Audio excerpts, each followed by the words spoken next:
Cherokee Ronnie back at you with another video, and today we're going to be working on my Chevy Cruze. So let's get to it.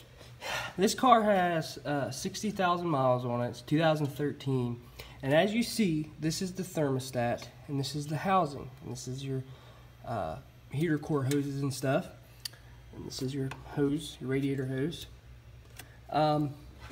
This is plastic, and it's leaking. Why would they ever put plastic on a motor block? Because this thing gets hot. Like, not overheating, but the motor in general is just hot. I've never seen a car generate so much heat before. But I have a solution. Come here and look in the trunk.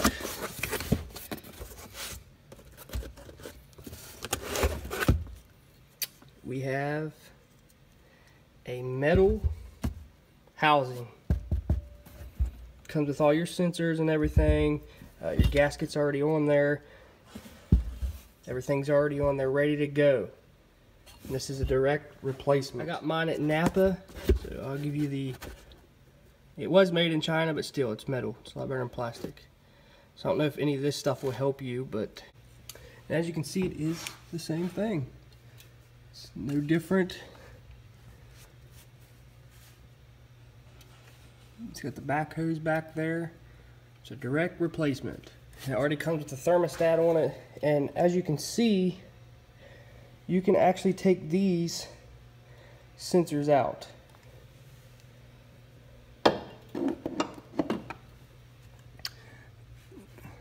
Now, from what I understand, you can't take the sensors off of the original one.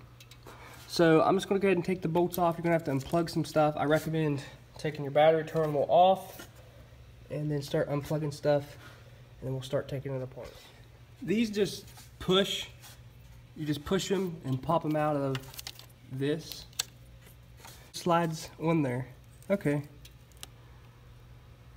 That's cool. So that just slides on there.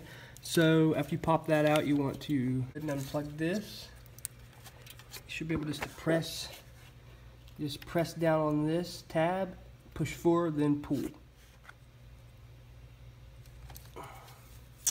And this wiring harness, you should be able to put it out of the way. You can lay something up here to put it out of the way. You have to unplug some back here.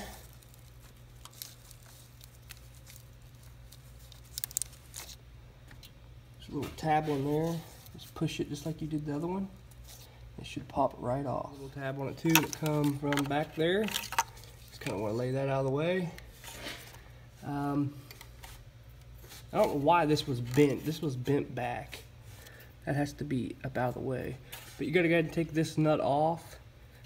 But I recommend the plugs that you unplugged, try them on your housing first to make sure that they fit.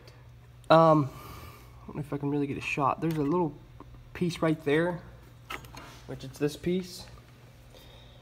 This piece begins to leak. It's only a 25-cent part, but if I'm going to have to take this off, I'm replacing it with a metal one. That's just all there is to it.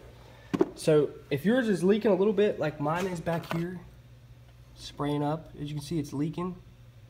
It's just this. So if you want to take that plastic thing off of there and just replace this 25-cent rubber, you can, but I recommend just putting a metal one on it. It's so much easier.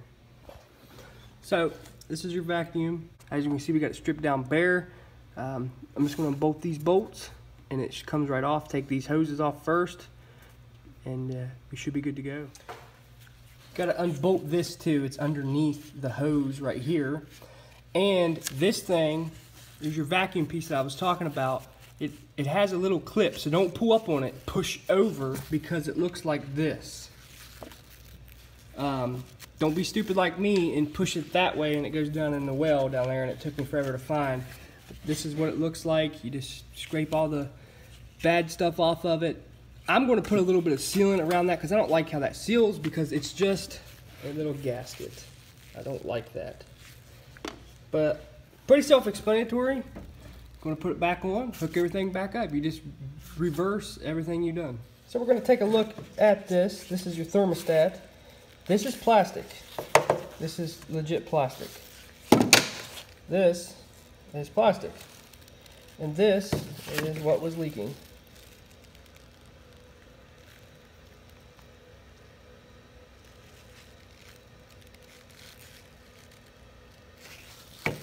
This is what usually leaks.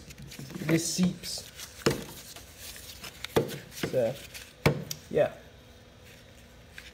I guess these sensors do come out. That was misinformation that I got.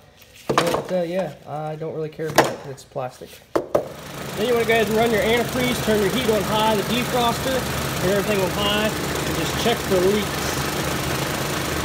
And let it keep bubbling. And squeeze your hoses. But yeah, that's all you got to do, and you should be good to go. So now you want to take it for a test drive, make sure everything's okay, there's no leaks, everything's good to go.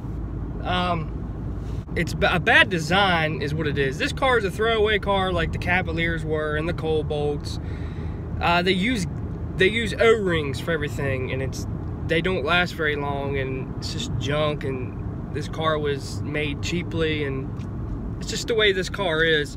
I thought I'd make a video on it because nobody could do a video on YouTube, you know, without making it look like they were in the dark. But on the 1.8, it's always the 1.4, but this is the 1.8, so everything went smoothly, everything's good to go.